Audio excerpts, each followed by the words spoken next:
and welcome to Race Car Fabrication and Restoration. I'm Ronnie Humphrey, and as always, appreciate you guys joining us today. Don't forget to hit that subscribe button if you haven't done so. We're going to get back on the Buick today. We got a couple of small items we're still trying to check off. I need to make a new fuel line for it. We need to get that heat shield on the transmission cover. I got some bolts that need to go in the trailing arms underneath the car. Need to wire up the alternator, need to wire up the fan. Buddy will be over here in a little while today, and we will knock out some of these items. The major thing we still have to do is run brake lines. We still have to pull out the transmission and hook up the clutch. So we got several items, and I haven't located a drive shaft yet. But it's just a lot of little bitty items we need to do, and we're going to just keep checking them off one at a time. We will have the car ready here in about 4 or 5 weeks for the annual Shreveport World of Wheels car show. And it's a real big event here every year held at the Shreveport Convention Center. They have about 12,000 people come through there every year, and they have a 3-day event. We'll have several of our race cars here. We'll have the 15X, we'll have the 88 car, we'll have the Buick Regal. Then we'll also have a couple of our dirt cars in there as well. So that's what our goal is, which won't have any trouble at all having this Buick ready by then. So fasten your seat belts. Let's see what we get done. Okay, we're fighting a little leak here on this fuel log. We didn't like all this. This was all just temporary so we could try to fire the motor up. And I built a new radiator hose this week for it, upper radiator hose, because the way the old one came out and was routed, it was actually putting pressure on this. So we had to put these extensions and lower this fuel log down. Now we're going to short it back up the way it's supposed to be. We should have enough room to clear the radiator hose now. And so we're going to try to make this look a little neater, kind of in the final look of what it's going to look like when it's finished.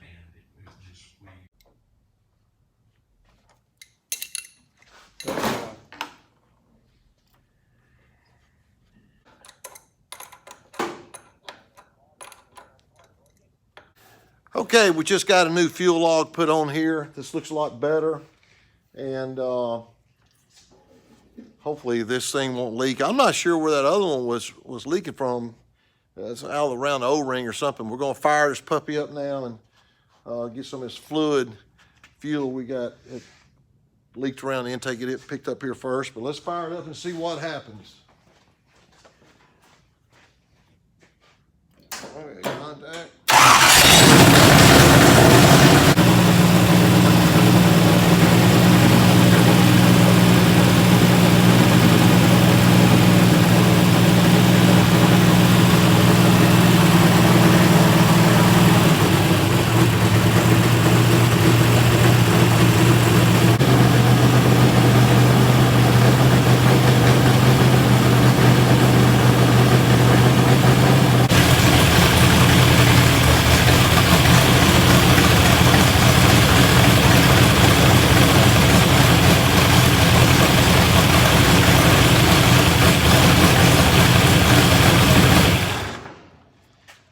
The only reason we're running the motor that long is because it's cold and we need it for the heat in the shop. Yeah, it's chilly. Okay, this gives you a close-up of the new fuel log, and this is what we will run permanently on the car now. And we have no obstruction with the, let me pull this tape off. That's whenever we built the fuel line. But I have no obstruction now with the radiator hose, so we're good to go on that.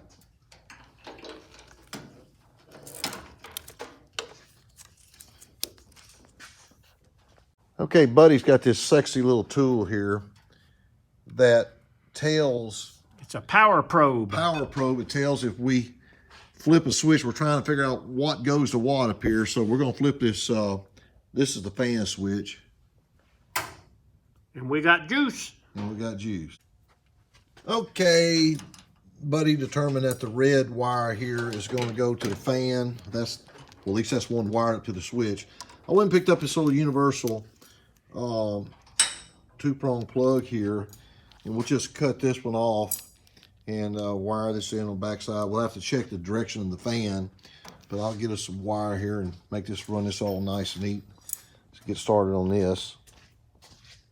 Hey, we also picked up a whole bunch of brake line stuff. So we got to run down the center of the car, go through the rear firewall here, and then across the rear end. We're digging out all of our brake line stuff here through the years and trying to. I got tons of fittings. Should have everything we need, but oh Lord, here comes Buddy. Look at this stuff here.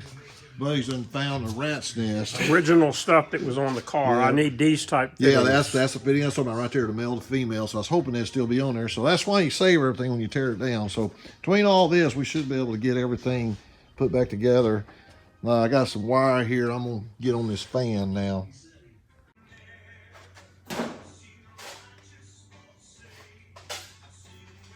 Okay, my lovely wife didn't want to be on camera, but just for the fun of it, there she is. You can see her.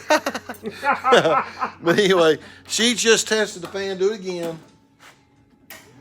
And there it is, blowing the right direction. So we have it wired up right. Thank you, sweetheart. See, she can actually do something. She can flip a switch. She said I better watch it.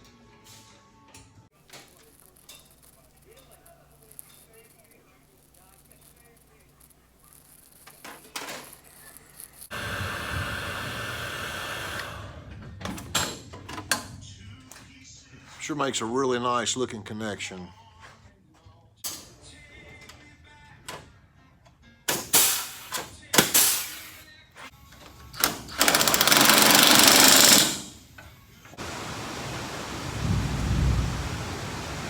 All right, last connection.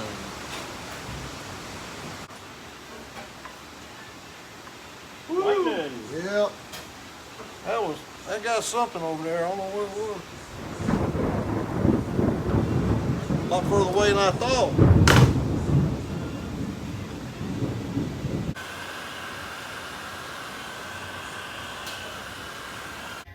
Well, while I was hooking up the fan wiring, Buddy was working on the brake lines, and he's got everything already run down, across the firewall back there, and we'll have to put some 8L clamps on it still, but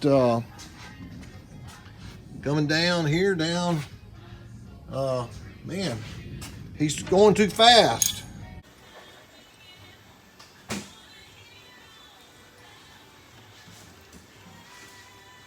Okay, I finally got the alternator wire ran once I spent an hour and a half getting the right size nut for the back side of the alternator.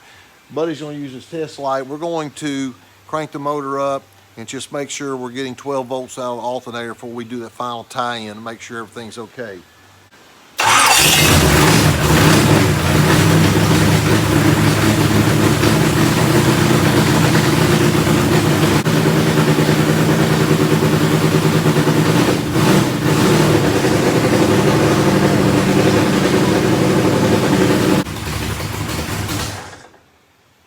About 14. One thing about it, that ought to keep a battery charged. Woo! That's one of them good racing. I've always liked Power Master alternators, and that sucker there is putting out some voltage. So, good deal.